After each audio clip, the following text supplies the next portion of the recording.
Hey everybody, Hoosier Jedi here with another review for you. This time talking episode 9 of season 1 of The Flash called The Man in the Yellow Suit. Make your own Curious George jokes here in reference to, of course, Reverse Flash and Gorilla Grodd. So anyway, this is our mid-season finale, and oh boy, does this episode deliver. There is just so much cool stuff going on. So let's just kind of get right into things. Let's talk about some of the smaller things first. First of all, I gotta say I always like sort of superhero stories that are set at Christmas time, just because superhero action and just sort of the atmosphere of the holidays. Superheroes trying to stop something bad from happening Christmas. The classic "let's save Christmas" stuff. I mean, yes, it can be over. It's very easy to be overdone, but to me it works more often than it fails. And in this episode, sort of the cheery nature of Christmas is presented as a really unfortunate backdrop to all the really terrible stuff that happens in this episode. But then we kind of go back towards the ending of things also looking a little bit more optimistic. I mean, yeah, some bad stuff happened, but everybody pulled together and they got through it. I mean, that's kind of what family and the holidays are about. Christmas is there obviously for religious reasons for some people, but for also to celebrate life and family and love and having made it through another year together. Anyway, also in this episode we have Amanda Pays, who reprises her role from the 90s Flash TV show as the character of Tina McGee. I never watched that, so I don't really have much of an opinion about that. But again, it is pretty cool. And it is also nice that this week is when they also announced that Mark Hamill was going to be appearing on the show as the Trickster, which of course he also played on the live action show, and he did the voice of on the Justice League show.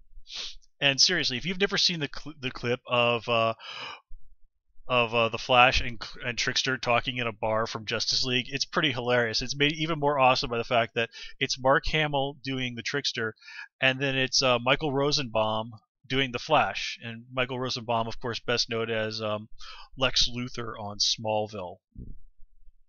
So it's literally, Lex Luthor and Luke Skywalker talking to each other. So it's so cool. And also just generally absolutely hilarious. Anyway, so let's see. So this, of course, episode is just entirely focused on giving us a proper introduction to the Reverse Flash.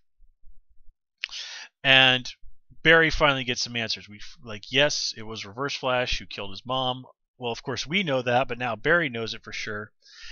And given the conversation that Cisco and Joe have, that it looks like there was another speedster there when Nora Allen was murdered.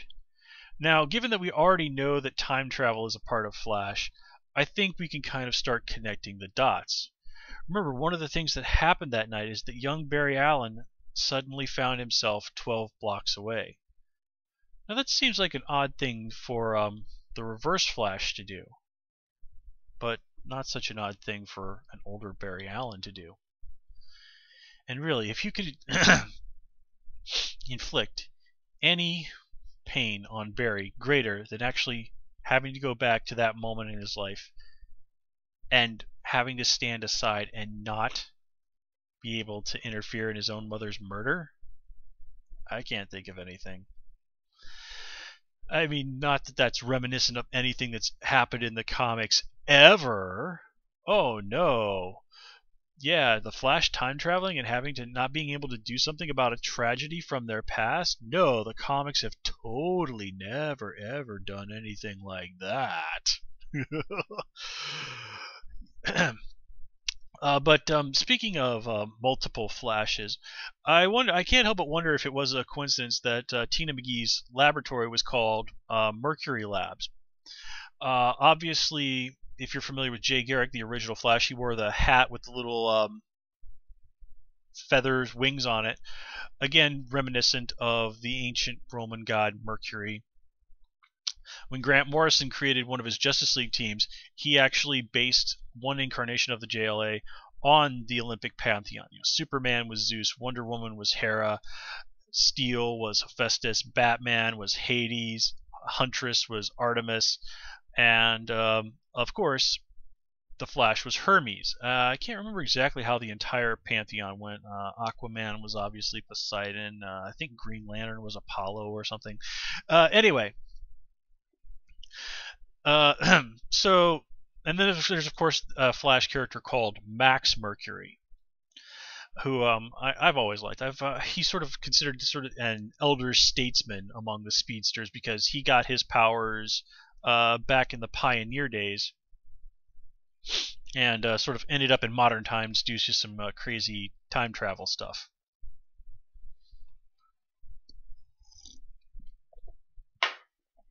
Anyway, now no guarantee that that's a nod to that sort of thing, but something that came to my mind. So let's kind of get into talking about what's going on with the characters. Not a huge amount to say about Cisco this episode. We did get to see him interact with Joe, which is not something we've really seen too much of before. We also got to see Cisco helping out Caitlin. He sees Ronnie is alive again. Cisco, surprisingly, doesn't really have very much to say in that situation, but that was really Caitlin's moment, and you just have to sort of assume he was just so stunned that, holy God, Ronnie is actually alive. He just couldn't think of anything to say. And here we get to see that really great scene with Caitlin where she talks about, what would I do for one more minute with Ronnie? And now that I see him, I kind of wish that I hadn't. I kind of wish that he'd just been dead rather than be this thing. Which is, just a really great heartbreaking moment for her. And I got to give Danielle Panabaker a lot of credit there. She really just tore that scene up. I mean, it was great. And then we have Firestorm himself. Now, I even saw a few people on Twitter who were confused by it. Wait, he's already decided to start calling himself Firestorm? Well, no. He does not say, I am Firestorm. He says, I'm not Ronnie anymore. And then he just says the word Firestorm. He never explicitly refers to himself as Firestorm. So what he's probably, what I think he's trying to do is explain what happened to him. And that he's actually referencing the Firestorm Matrix, which is the technology that allows Firestorm to exist. But he's just so screwed up mentally that he can't spit it out. And then, of course, he also gets that moment in the end where he's the one that saves Barry from Reverse Flash, and then he frickin' flies off. I mean, there are now flying superheroes in the Arrow and Flash universe, and oh God, is it cool. So, I think some people might have been confused. It was like, hey, isn't it kind of a big coincidence as to why Firestorm happened to be at Star Labs? Well, I think he probably went there originally just to make things 100% clear to Caitlin. It's like, look, do not look for me. And it was just fortuitous timing that he stumbled across the fight with Reverse Flash. Excuse me, my throat's a little messed up. Anyway. So now Harrison Wells knows about Firestorm. And has promised, we're going to bring Ronnie home. Well, given that in the comics Firestorm becomes a member of the Justice League, it's kind of questionable just how much of Ronnie's good intentions are Harrison Wells is really out there looking out for there.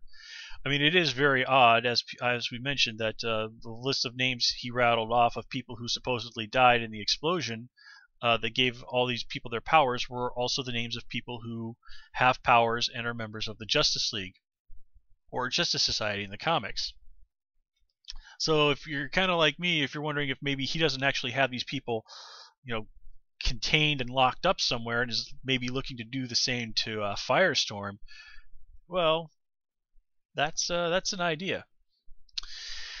Let's see. I suppose we might as well talk about Eddie. This episode, he gives Caitlin the key to his apartment, And this is kind of a bit of a contrast into what Barry does when giving her that necklace with the rings on it, the replicas of her mom's wedding ring. And it's basically there to show that both of these guys are very bonded to Iris, that they care about her, that they want to make her happy. And of course, this leads into the big moment with her of Barry finally fessing up to his feelings for her. And I'm glad they didn't drag this out forever. It's been 9 episodes. Okay, Barry has finally acted on his feelings for Iris. She knows the truth. And now it's where do things go from here?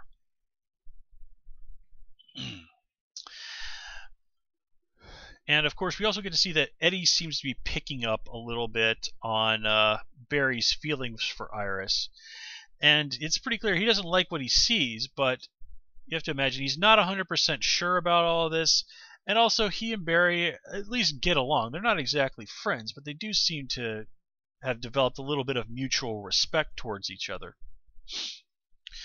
And of course, just that whole scene between Barry and Iris, in general, was fantastic. You know, I was one of those people that when I heard it's like, really, some dude from Glee is gonna be the Flash. I mean, I'd never watched Glee, so it's like, well, I don't know. I've never even heard of this Grant Gustin guy. For all I know, he could be the best choice for Barry ever. It turns out Grant Gustin is an absolutely fantastic choice for Barry. And he just absolutely killed in that scene. You just love how Barry just spilling his heart out and saying to Iris, like, look, I know you're with Eddie. I know this is the absolute worst possible time that I could ever tell you this, but I just can't take it anymore. I have to tell you the truth. And I like how Iris's whole response to the thing is that she just cries. She just doesn't say anything about it because, well, what can you really say in a situation like that? And then when we see them later again, she's, basically kind of just with Eddie, basically, if I remember correctly, sitting on his lap, kind of arms around him. And there's obviously some awkwardness and some tension in the air, but everybody stays cool. So it looks like they're all going to at least try and handle this situation like mature adults, which is wonderfully refreshing on television. I mean, on most show this is going to turn into some sort of a screaming match. So, thankfully that didn't happen. We also get to see Eddie confront the Reverse Flash and discover that the existence of metahumans and that Joe knows about them. And one thing that we need to take note of is that Joe says to them, we're the only guys on the force who know about this. So I guess Reverse Flash killed all those other cops at Star Labs. I'd really like to know exactly how Eddie and Joe are going to explain that. But then again, they did have the whole situation on a security camera, although Harrison Wells and Star Labs are probably not going to share that security camera with the police. So yeah, again, how in the name of God Joe and Eddie are going to explain like about half a dozen dead cops is anybody's guess. But the thing we have to remember about shows like this is they're not real. I mean, there's a reason why nobody ever figures out Clark Kent is Superman or that Bruce Wayne is Batman, despite DNA evidence and surveillance cameras and all this other stuff that if in the real world would basically unmask anybody who tries to act like a superhero within a week. But yeah. So let's see. So yeah, since we're talking about Reverse Flash here, let's just kind of get right into that. First of all, the fight between him and Barry was awesome. I mean, them rushing through the city, that fight at the stadium, that was just fantastic. The lights coming on and all of this.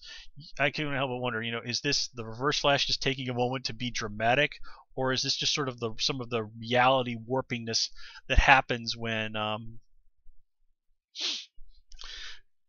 speedsters just seem to really go nuts, or whatever, something really, really superhuman happens. And just the idea of, villain at the one end of a stadium field and hero at the end of the other, racing towards each other for a fight. I mean, they've done that in the comics. There was an absolutely awesome scene of that, the Justice League and the Legion of Doom squaring off like that on Justice League Unlimited, and it was as comic booky a thing as you could ever imagine, but it was also fantastic. That's one of my absolute favorite moments from Justice League. It's just so wonderfully over the top. And then you even had that great moment where Barry shouts, "I'm not the fastest man alive, he is." And this, of course, all feeds into... Oh, well, yeah, we should also make a note that Reverse Flash leaves Eddie alive and even takes a moment to just sort of stare into his eyes. And this, of course, just freaks the living hell out of Eddie, who's like, well, why in the world did he spare me? Doesn't really seem to question why the Reverse Flash spared Joe. Oh yeah, Joe. Joe also finally tells Barry, oh yeah, he stole all the evidence from your mom's case and threatened Iris. And Barry's like, well, why didn't you tell me? Well, he threatened Iris.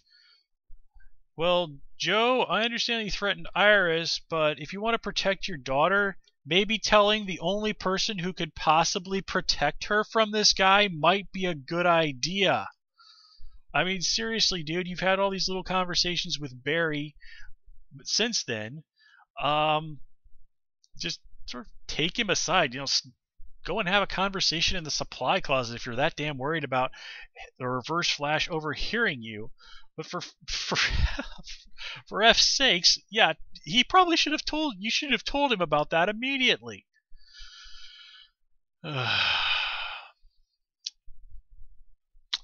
anyway, so we find out that it looks like Harrison Wells is a Reverse Flash. There might be more than one. I mean, we do see Reverse Flash and Harrison Wells in the same room at the same time, and Reverse Flash even beats him half to death. I'm guessing that Wells has some of those speedster healing things, and he's probably just going to use some makeup or whatever to kind of make it look so that he is healing at a more normal rate. So whether or not there are two Reverse Flashes running around, is the guy who's currently in the costume a younger version of Harrison Wells? And remember, Reverse Flash heavily implies that he's fought Barry before, kind of indicating that this is Reverse Flash has fought older Barry in the future, and now he's come back to the past for some reason, and is using this as an opportunity to take on the younger, less experienced version of the Flash. And it's just, what the hell is going on, but in a good way. And of course, and then at the end, we get to see the ring with the Flash symbol on it. Barry gives Iris a ring as a token of his love for her. And Harrison Wells has a ring of his own. A symbol of everything that is the reverse of Barry. Merry Christmas indeed. So, Flash is off again until January, about 6 weeks if I'm doing the math correctly. And yeah, things are just going to be even more insane when the show does come back. It's going to be fantastic, guys. I am just loving this show so much. If it had been for the fact that I spent 2.5 seasons watching Arrow and I've just gotten so invested in the show, this would be my favorite show currently on TV. So let me see. Anything else that I want to talk about? Nope, can't think of anything. So we're going to call it here, guys. As always, please comment, rate, and subscribe. And of course, you can follow me on Twitter at Hoosier Jedi. Until next time, take care and have a good one.